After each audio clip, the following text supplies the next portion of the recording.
Hello बच्चों, VNM chemistry में आप लोगों का बहुत बहुत स्वागत है। तो आज हम लोग सीखेंगे कि कैसे किसी भी कोऑर्डिनेशन कंपाउंड या कॉम्प्लेक्स कंपाउंड में ऑक्सीडेशन स्टेट को कैलकुलेट करते हैं। तो उसके पहले सबसे पहले क्या होगा कि बेसिकली जो लिगेंड होते हैं, अब लिगेंड कुछ चार्ज के बेसिस पे होते हैं, पॉजिटिव, नेगेटिव, न्यूट्रल। तो लिगेंड के जो ऊपर चार्ज होता है उसके बेसिस पे उसका ऑक्सीडेशन नंबर डिसाइड करते हैं। तो हमको लिगेंड का अगर ऑक्सीडेशन नंबर पता रहे तो हम आसानी से किसी भी कॉम्प्लेक्स कंपाउंड में सेंट्रल मेटल आयन का ऑक्सीडेशन स्टेट कैलकुलेट कर सकते हैं। तो उसके लिए मैंने पहले ही चार्ट बना दिया है, ये वीडियो बहुत लंबा नहीं होगा, हम लोग ज्यादा समय नहीं लेंगे, मतलब कुछ ही समय में सीख सकते हैं कि कैसे कैलकुलेट किया जाता है। उसके लिए बस दो तीन बातों का ध्यान देना कंपलसरी है। जैसे यहाँ पर देखो ये लिगेंड लिखा गया है, अब इसके सामने ये ऑक्सीडेशन नंबर लिखा गया है, तब ये तुमको चार्ट केवल अपने कॉपी में बनाना है, याद नहीं करना है। मैं समझाता हूं कि कैसे काम चलेगा। तो सबसे पहले इसका स्क्रीनशॉट ले लो, ठीक है, स्क्रीनशॉट ले लिए होगे। अब जरा बात को समझो, देखो इनके ऊपर जो चार्ज है वही इनका ऑक्सीडेशन स्टेट या ऑक्सीडेशन नंबर होगा। जैसे इसके ऊपर एक माइनस चार्ज है तो यहाँ पे -1, -3 चार्ज है तो -3 होगा। अब यहाँ पे -1 का चार्ज है तो -1 होगा। अब जो न्यूट्रल लिगेंड है देखो इनके ऊपर कोई चार्ज नहीं है, तो जो चार्ज होगा वही ऑक्सीडेशन नंबर या स्टेट हो जाएगा।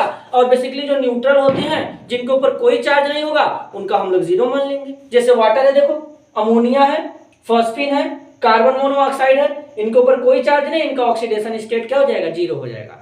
अब यहाँ पे कुछ क्वेश्चन है उसको प्रैक्टिस कर लेते हैं कि कैसे कैलकुलेट करते हैं। सर ये सिखाओ, हमको ये समझ में आ गया कि कैसे ऑक्सीडेशन स्टेट पहचानेंगे। अब कैलकुलेट कैसे करेंगे, तो जरा बात को ध्यान से समझो। कैलकुलेट करने का सबसे आसान तरीका है, देखो कैसे करते हैं। यहाँ पर पोटेशियम कितने बार है, 4 बार है, तो तुम ऐसे लिखोगे 4 इंटू का साइन लगाना।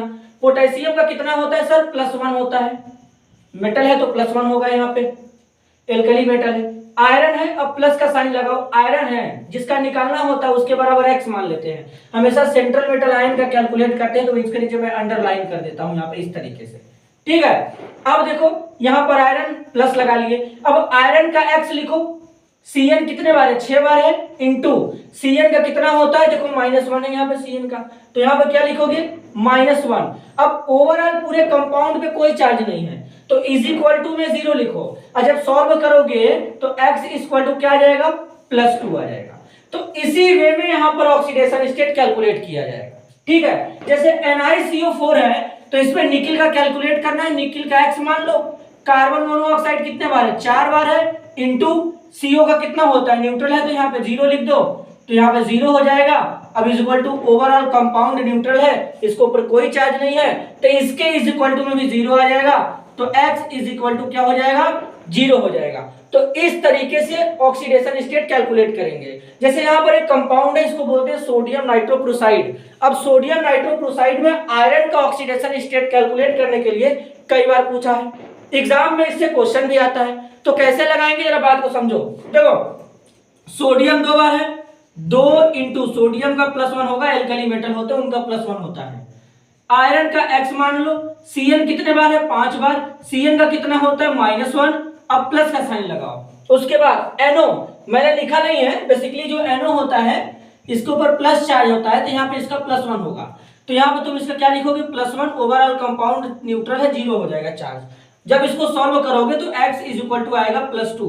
मतलब सोडियम नाइट्रोक्लोराइड में जो ये आयरन हमको दिख रहा है इसका ऑक्सीडेशन स्टेट कितना होगा, +2। मतलब अगर हमको ये चार्ट पता रहे तो हम लोग ऑक्सीडेशन स्टेट आसानी से कैलकुलेट कर सकते हैं। मान लो यहाँ पे प्लेटिनम का कैलकुलेट करते हैं, प्लेटिनम का x मान लो, Cl कितने बार है, 6 बार है, Cl का कितना होता है, -1 इज इक्वल टू चार्ज। अब देखो यहाँ पे -2 लिखा है, तुम 0 नहीं लिख सकते क्योंकि यहाँ पर ये न्यूट्रल है तो हम लोग यहाँ पे 0 लिखते। अब लेकिन -2 लिखा है तो यहाँ पे -2 लिखोगे। जब इसको सॉल्व करोगे तो x इज इक्वल टू कितना आ जाएगा, यहाँ पे +4 आ जाएगा। तो इसी वे में यहाँ पे कैलकुलेट होगा, ठीक है। अब मान लो इसमें Fe का कैलकुलेट करना है, इस वाले कंपाउंड में, तो आयरन है x मान लिए, C2O4 का थ्राइस मतलब 3 बार है, ऑक्सीलेटो आयन है तो 3 बार है तो 3 लिखो। इसका देखो कितना होता है, C2O4 -2 का -2, जितना चार्ज उतना ऑक्सीडेशन नंबर, यहाँ पे लिखो -2 इज इक्वल टू -3 लिखा है।